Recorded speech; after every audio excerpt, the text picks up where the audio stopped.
Well, hello everyone, and thanks so much for joining us for this Flex Talks webinar on supply chain resiliency in good times and bad. So today we have Lynn Terrell, Chief Supply Chain and Procurement Officer here at Flex, and she's going to share how Flex was able to manage its global supply chain during this pandemic. And she'll talk for about 20 minutes, and then Eric Larson, our VP of Supply Chain Management, will ask the questions that you are asking. You can see at the bottom of the screen Q&A. Please do feel free to ask any question you like. We'll answer those following her presentation. So thanks, Lynn, and take it away. Great, thank you, Patty. And pleasure to be here with you all today, talking about our Flex supply chain resiliency and how we managed our supply chain during the COVID challenge. So to start, I'm going to show you a view of an early status of the outbreak. So this was in mid-January. Information we received from sources in Asia of what the outbreak was showing. And at that time, there were 5,700 suspected cases, 2,800 confirmed with 81 deaths. And just really from a very early standpoint, understanding that this was going to have an impact on Flex. We have a large footprint in China. We needed to address it very quickly.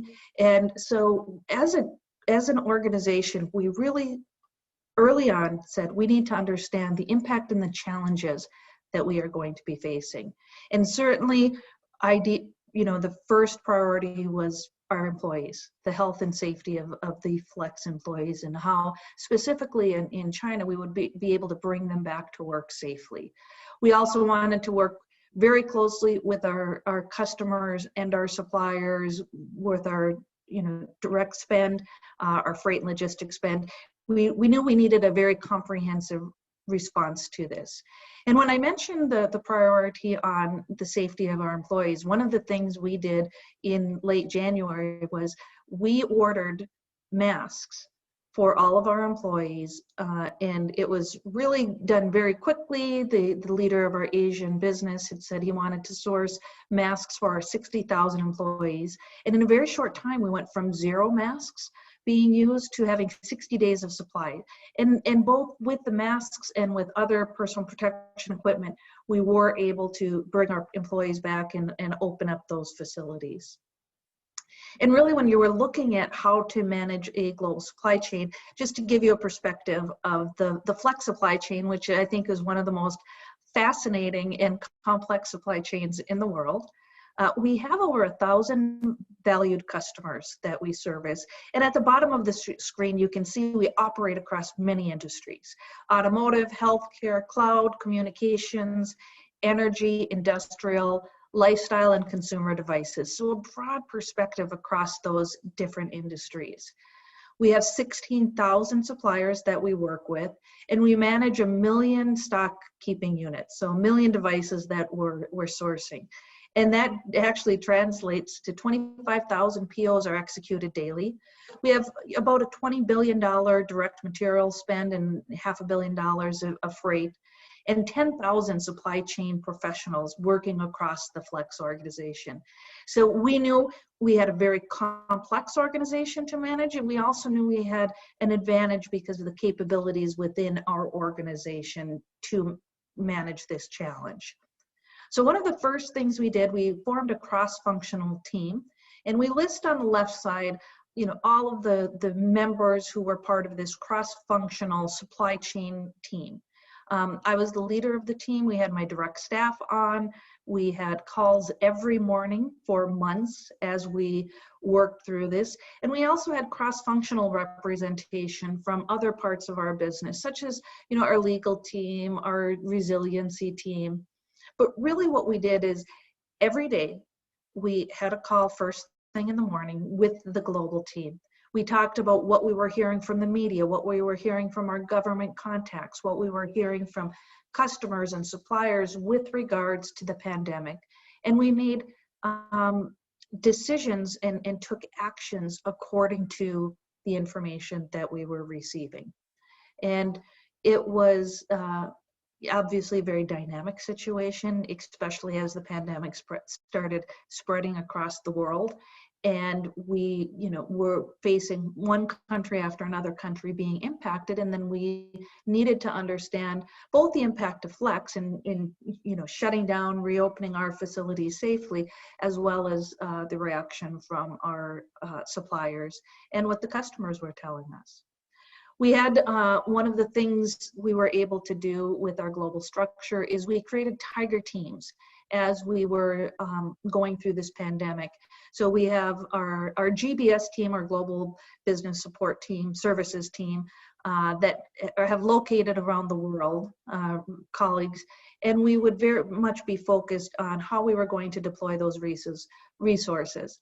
So in many cases, the site and regional tiger teams would be looking at really micromanaging that customer demand, making sure that we were getting a clear picture of what the customers needed based upon all of the changes that were taking place, so that we were giving a very clear demand signal to our suppliers.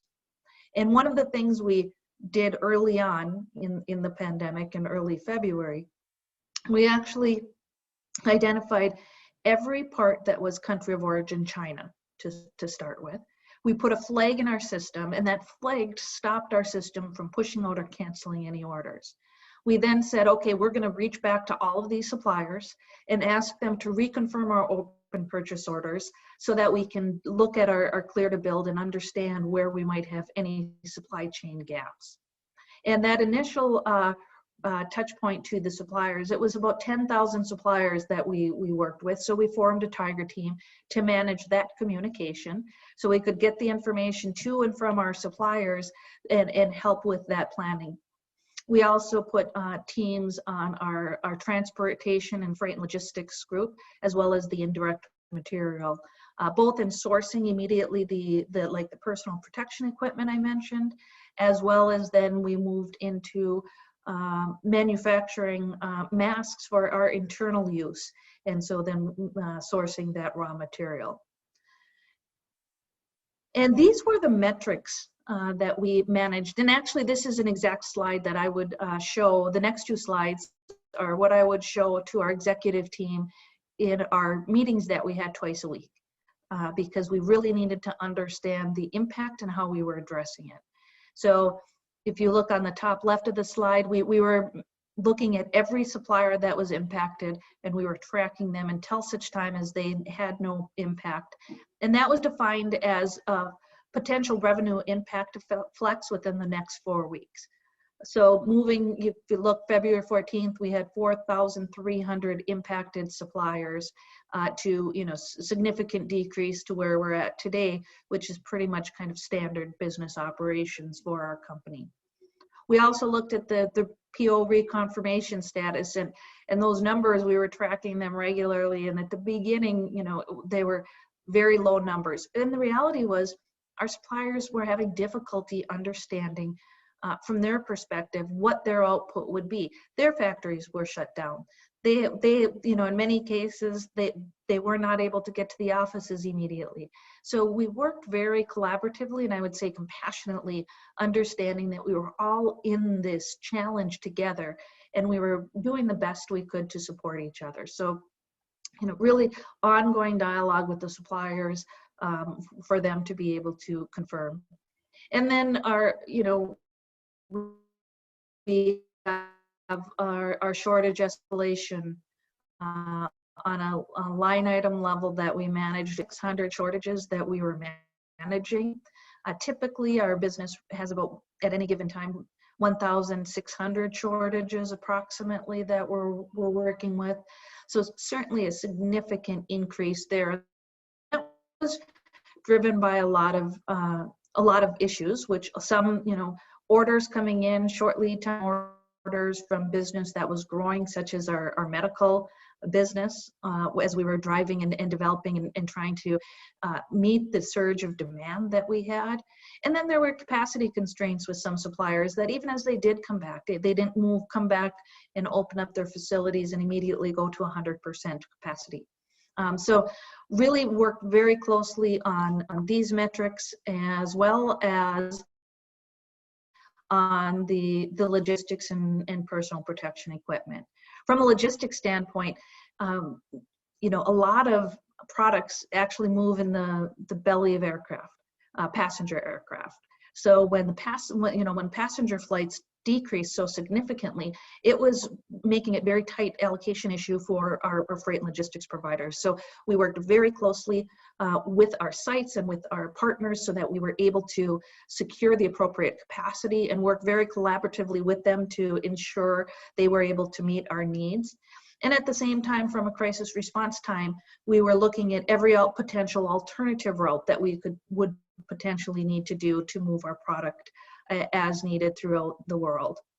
And one of the things when I mention are those daily calls. We were on a daily call, and it was when the pandemic was really, spreading, unfortunately, throughout Europe very quickly. And we heard about some potential border closures or the feeling that we may have some more delays in product moving across the border. And at that time, we had all of our personal protection equipment for our employees at a hub in Hungary.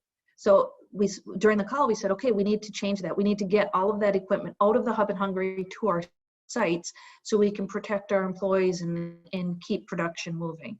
So I think that was a great example of supply chain professionals making really smart decisions with imperfect information in a very dynamic situation.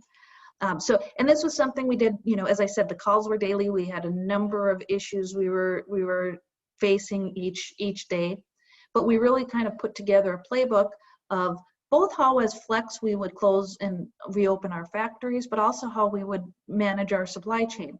So putting the flag in the system, reconfirming the purchase orders, working closely with their suppliers. We did that beginning in China, but then as the pandemic spread across the world, we implemented that same process as it moved into each country. And certainly from a standpoint, we had learning and lessons learned along the way. For instance, when we reached out to talk to our suppliers in China, what we recognized is we did not have a contact for a crisis for every one of our suppliers. We had it for our strategic suppliers, but not for our entire supply base. So we immediately put that into our SRM tool as a supplier relationship management tool as a process to keep that updated. And in that, it took maybe another 24 to 48 hours to get all the contact names to then begin that communication. But we certainly wanted to make sure we were learning lessons and implementing improvements to our response as we were going through the challenges. And one of the advantages we had throughout this process is our systems and tools, and frankly, our organization. So we have, if you look at the framework, the GPSC organization, there's about 10,000 people in the global purchasing and supply chain organization. It's a global team. We also have our global business services organization and the additional teams, and that really enabled us to work on a 24/7 standpoint. We would have the daily calls, we would go execute, we would have an update the next day, but really all that work was taking place around the clock. And then we have really a competitive advantage from our tools that we use. We have our bond system that we use for manufacturing and a number of Flex created tools that help us manage our business.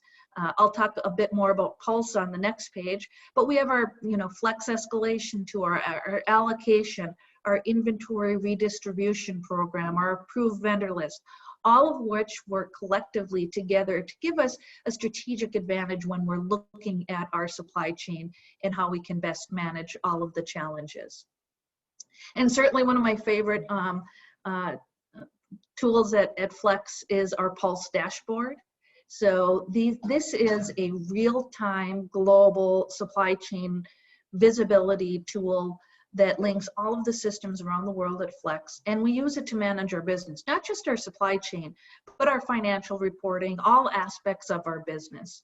And we have different dashboards that we create that allow us to really be able to see things both at a broad level, either a global or regional level, but also to drill down to a site number or part number level.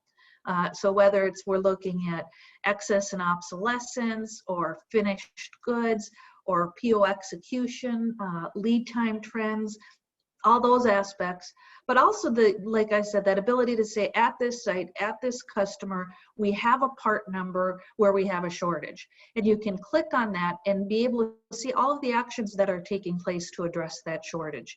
So very collaborative, very cohesive tool, which I think made a significant differentiator for Flex as we were managing through this pandemic.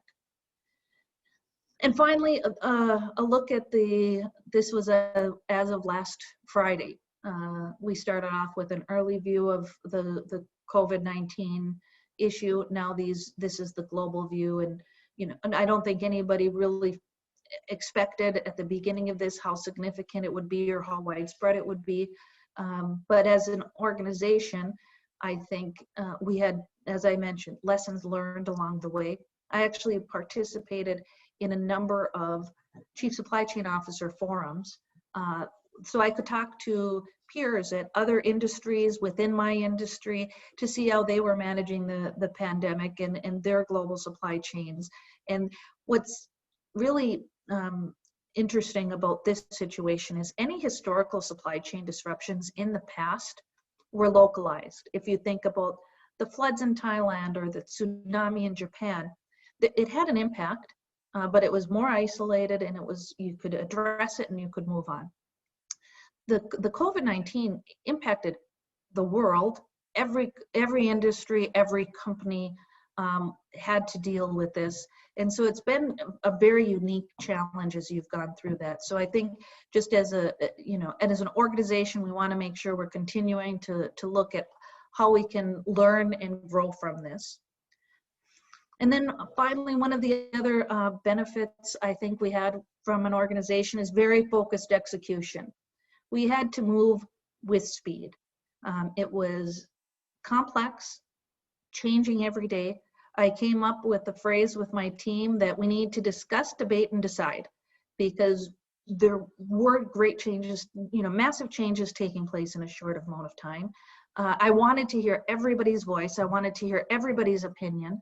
And even when I mentioned putting that allocation flag on, seems like not a big deal, but it is a big deal, because then we could end up driving excess inventory if we don't have the system doing the push-outs and cancellations automatically. So every decision we made would have implications to areas of business, but we really needed to make those decisions and move forward. Constantly looking at continuous improvement of our processes and our response. And that cross-functional participation and input was very critical, because you do want to make sure you're hearing from other parts of the organization of what they're seeing. And then best practice deployment.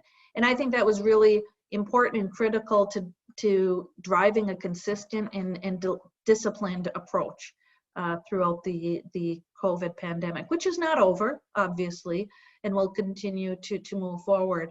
But certainly that initial impact, that initial crisis was something I've never seen in my career. And it was a very challenging time to be in global supply chain, but certainly something I think that Flex did a really good job through these processes to manage through that. And with that, I think I'll open it up to some questions. Okay, great. Thank you, Lynn. So no questions came across online, but we do have a few questions that we've been asked as we've gone through some of these conversations. And so I'll lead into a couple of those just to get a little more dialogue going. Obviously, I think, this was one of those situations where a pandemic came on us, and, it was one of the situations where it was really about reaction, data management, pulling your team together, making sure everybody's on the same page. And then your communication as far as very, very quickly having to respond to new factories shutting down or new issues that arose.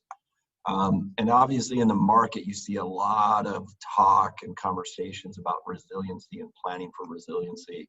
So just given your broader view of the market and the conversations that you have both with customers and suppliers, what are some of the questions or the concerns or the things that our partners are looking at from being more proactive from a resiliency planning perspective? Yeah, great question. And obviously a lot of discussions are taking place around resiliency. I mentioned those forums that I attend, and it's something that across the board people are talking about, either regionalization or resiliency. And what I find kind of interesting is 9 months ago, nobody was really talking about supply chain. People just expected their supply chain to work. And you heard about it occasionally when there was some disruption. Now everybody's talking about supply chain. And historically, our supply chains have been built on low cost and efficiency. And so now we've had a few major disruptions between, the trade wars and now the pandemic. So people talk about regionalization and resiliency, and it's great dialogue and discussions. The reality is that does come with some cost. And so each company needs to really evaluate, what their strategic goals are and how they want to support those goals and initiatives. The nice thing about the Flex organization is because of our global scale and scope, we are able to help our customers in those decisions. We have some good tools when it comes to supply chain network optimization that really capture all the cost associated with that. And one of the big supply chain issues people have is even a sole source device. You have a sole source device in your design, and that's impacted by a natural disaster of some kind. You're somewhat limited to that specific manufacturer unless you are able to come up with alternatives, and we can help with that as well. So I think the main point is companies need to really understand what their key goal is that they're trying to achieve, and design an optimized supply chain along those goals. Good news is, like I said, people are talking about supply chain. People are talking about investing in supply chain tools.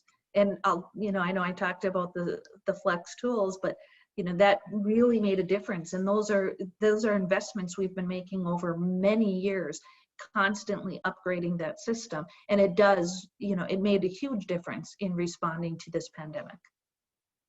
That's great. Thanks. Yeah. I think we all lived that and understood that. And we're all trying to figure out how we apply the lessons from the last 6 months to the future. So just as far as Flex goes, I mean, obviously, very strong systems and tools and people and a global supply chain. But coming out of there, one of the questions we get around this topic is, what are some of the areas that Flex is focused on making even greater improvements, whether that's systems and tools or financial monitoring of suppliers or other things along those lines, where we see risk in the supply chain and where we can mitigate those risks at a reasonable level and respond to things that happen. This is obviously not going to be the last disruption we have in the supply chain. And so learning from it and becoming better and more proactive is something more focused on. So what are your thoughts on where Flex is focused going forward?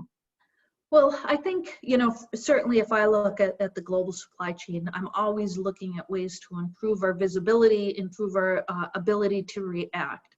And one area that I think, when I mentioned like some of those impacts that we've had in the past, people talk about it, especially like visibility into tier 2, tier 3 suppliers. But that's complex and it's costly. And we talk about it when we have an event that we're dealing with, and then it kind of goes away a little bit, and you don't talk about it as much going forward. And I think it's we really do need to take some concrete steps in getting greater visibility into our tier 2 and tier 3 suppliers. And so we're working and identifying partners that have capabilities to assist us in that area. Another aspect we need to look at more carefully is the financial health of our suppliers. Going through this COVID has been devastating for many companies who, from one day to the next, lost a significant amount of revenue, and so many companies were being challenged. And certainly we have that visibility into publicly traded companies, but more private companies, it becomes more of a challenge. So from if I look at the supply chain, those two areas are areas I want to focus on.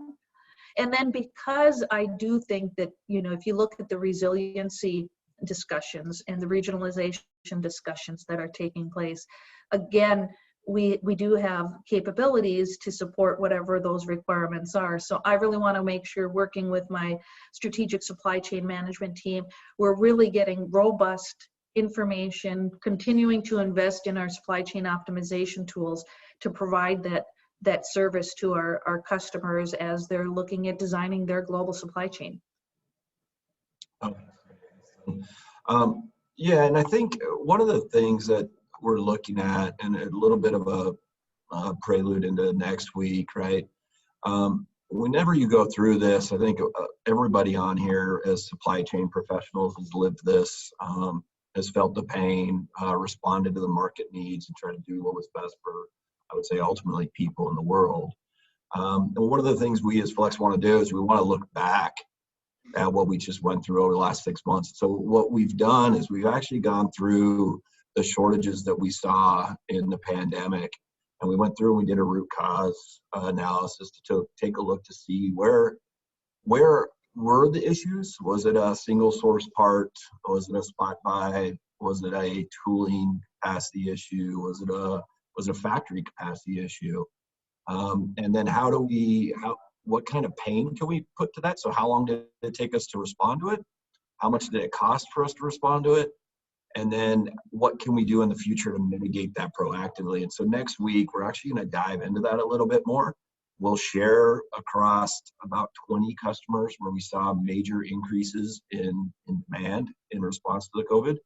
And then we'll go through that root cause analysis and share exactly where we saw disruptions in our supply chain, and hopefully guide teams on how they can put their resources most efficiently into proactively managing those disruptions in the future. So I look forward to sharing that with you next week. I don't know if there's any other questions that came across, Patty. If they're not, I'll turn it to you maybe for some last closing comments, Lynn, and then yourself, Patty, to go ahead and close this out for the afternoon. Yeah, well, thank you. I appreciated everybody being with you today, and I'll look forward to hearing and maybe a little bit reliving with you some of the shortages we were going through, because that was, a really interesting time. And one of the things I felt really good about, because we did have a significant spike in our health solutions business. At the same time, we saw decreases in other areas. So one of the things that I did is route some resources to Eric's organization to help out with the shortages and the supply chain. And, we reconfigured some of our manufacturing sites to enable that growth of production. And it was a very intense time, as I know, because there were a lot of upsides, a lot of shortages, but it was also a very passionate time. I felt, there were a number of calls that I got on with you with some executives at our suppliers, and you could just feel that everybody was so committed to trying to resolve those shortages, to get the production, because it was life-saving medical equipment that was needed to combat this disease. So it was a very emotional time, and you felt that with the supply base and everybody pulling together. And I think the team's done a great job in managing that. So I'll look forward to hearing the information that you come up with next week. Thank you, Lynn. Thank you, Eric. That was really a great discussion. And thanks to all our participants. So you're going to receive this recording of Lynn's, and then also you will receive an invite to Eric's discussion next week. So that's going to be October the 7th at this same time. So we hope to see you there. Thanks so much, everyone. Bye-bye. Thank you.